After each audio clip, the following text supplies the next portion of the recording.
کہ الیکٹرک کے حوالے سے میں یہ کہنا چاہوں گا کہ جو خبریں اس وقت تمام اخبارات کے اندر چھپ رہی ہیں کہ ایک آف شور کمپنی کے طور پر کچھ ٹرانزیکشن کی جا رہی ہے، کچھ حصص کی فروخت کی گئی ہے اور مختلف کمپنیاں سامنے آئی ہیں، اور اس کے حوالے سے پھر کہ الیکٹرک اس نے اپنی ایک وضاحت بھی اسٹاک ایکسچینج میں جمع کرائی ہے، ان سے وضاحت مانگی گئی تھی، اس کے حوالے سے واضح طور پر چیزیں سامنے آنے چاہیے، اس لیے کہ وضاحت تو کی ہے کہ الیکٹرک نے کہ ہم نے ایک مناسب جواب کے اسٹاک ایکسچینج میں جمع کرا دیا ہے اپنے حصص کی فروخت کے حوالے سے، لیکن وہ مناسب جواب کیا ہے؟ اس کا مطلب یہ ہے کہ کمپنی در کمپنی ایک گورکھ دھندا ہے، کارپوریٹ سیکٹر کا جو ایک کرمنل ایکٹ ہو سکتا ہے وہ کیا جا رہا ہے،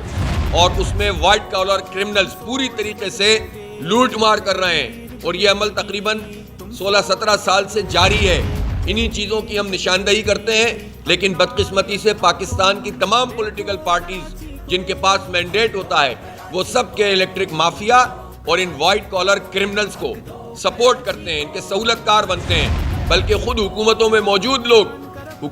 موجود لوگ کہ الیکٹرک مافیا کا حصہ رہے ہیں، یا تو براہ راست حصہ رہے ہیں یا پھر انڈائریکٹ وہ ان کے وینڈر بن کر یا ان کی سبسڈری جو کمپنیاں بن کر یہ کام کرتے رہے ہیں۔ پچھلی حکومت جو عمران خان صاحب کی تھی اس میں 1 سے زائد لوگ ایسے موجود تھے۔ نون لیگ کا براہ راست کہ الیکٹرک کی مافیا کے ساتھ سہولت کاری کا بڑا زبردست نیٹ ورک موجود ہے، اور گورنر ہاؤس چاہے محمد زبیر بیٹھے ہوں، چاہے اس میں جو اس کے بعد عمران اسماعیل بیٹھے ہوں، یہ گورنر ہاؤس جو سندھ کا ہے یہ کہ الیکٹرک مافیا کا سہولت کار ہوتا ہے، اور پیپلز پارٹی نے تو پہلے بھی اس وقت کی ویلیو کے مطابق 200-250 ارب روپے لائبلٹیز ادا کی تھی۔ تو یہ ایک ایسا دھندا ہے جو کراچی کے 32 لاکھ صارفین، 3 کروڑ سے زائد عوام کے اوپر یہ ناک بن کر بیٹھے ہوئے ہیں، اور کوئی ان کو پوچھنے کے لیے تیار نہیں ہے۔ سپریم کورٹ آف پاکستان میں جب اس حوالے سے بات ہوئی کہ اس کے اصل مالکوں کا تو پتہ کرو، اور خود چیف جسٹس آف پاکستان نے اس وقت کہا کہ کون انڈین ہے، کوئی اسرائیلی ہے، ہمیں کیا معلوم کہ اس کے اصل مالک کون ہیں، اور پتہ ہونا چاہیے، تو اس وقت بھی حکومت نے آئیں بائیں شائیں کر دیا تھا۔ اور جب اس کی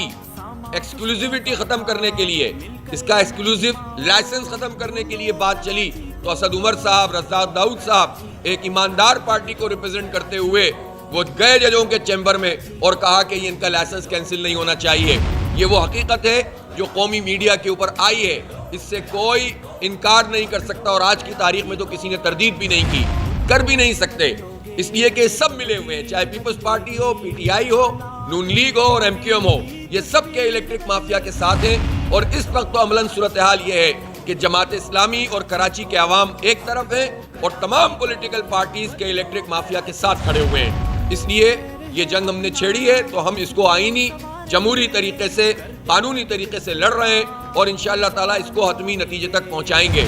فیول ایڈجسٹمنٹ چارجز کے حوالے سے بھی ہم نے عدالت میں کیس کیا ہوا ہے، اور آپ نے دیکھا کہ اس پریشر کے نتیجے میں یہ اسمارٹ موو کی ہے کہ الیکٹرک والوں نے کہ جو ٹھنڈے مہینے ہیں، ان ٹھنڈے مہینوں میں وہ فیول ایڈجسٹمنٹ چارجز کے پیسے کم کر دیں گے، اور جب گرم مہینے آتے ہیں تو اس میں پھر نیپرا وغیرہ کے ساتھ مل کر یہ لوگ چارجز پھر بڑھا دیتے ہیں، اور نیپرا اس میں سہولت کاری کرتی ہے۔ اس لیے ہم یہ سمجھتے ہیں کہ یہ جو پورا عمل ہے فیول ایڈجسٹمنٹ چارجز کا، اس کا پورا میکینزم یہ سوالیہ نشان ہے۔ اس میں سارا فائدہ جو ہے کہ الیکٹرک کو حاصل ہوتا ہے کہ یہ کوارٹرلی فیول ایڈجسٹمنٹ کے نام پر جو پیسے لگ کر آتے ہیں، جس کا کل اضافہ ہوا 12 روپے 48 پیسے کا، اس کی وضاحت یہ آئی کہ اس کا اثر کراچی کے صارفین پہ نہیں پڑے گا۔ کراچی کے صارفین پہ نہیں پڑے گا تو قومی خزانے پہ تو پڑے گا۔ اس کے الیکٹرک کو تو حکومت پیسے دے گی سبسڈی کے نام پر۔ یہ سبسڈی کے پیسے کہاں سے آتے ہیں؟ یہ بھی ہم لوگ ٹیکس جمع کراتے ہیں تو یہ پیسے آتے ہیں، تو یہ کہہ کر جان نہیں چھڑائی جا سکتی کہ اس کا اثر صارفین پہ نہیں پڑے گا۔ اس پہ ڈائریکٹ یا انڈائریکٹ پاکستان کے عوام ہیں جو یہ پیسے دے رہے ہوتے ہیں، اور اس میں کراچی کا شیئر آپ جانتے ہیں کہ ٹیکس میں کتنا ہے، ریونیو میں کتنا ہے، اور پوری GDP میں کتنا ہے۔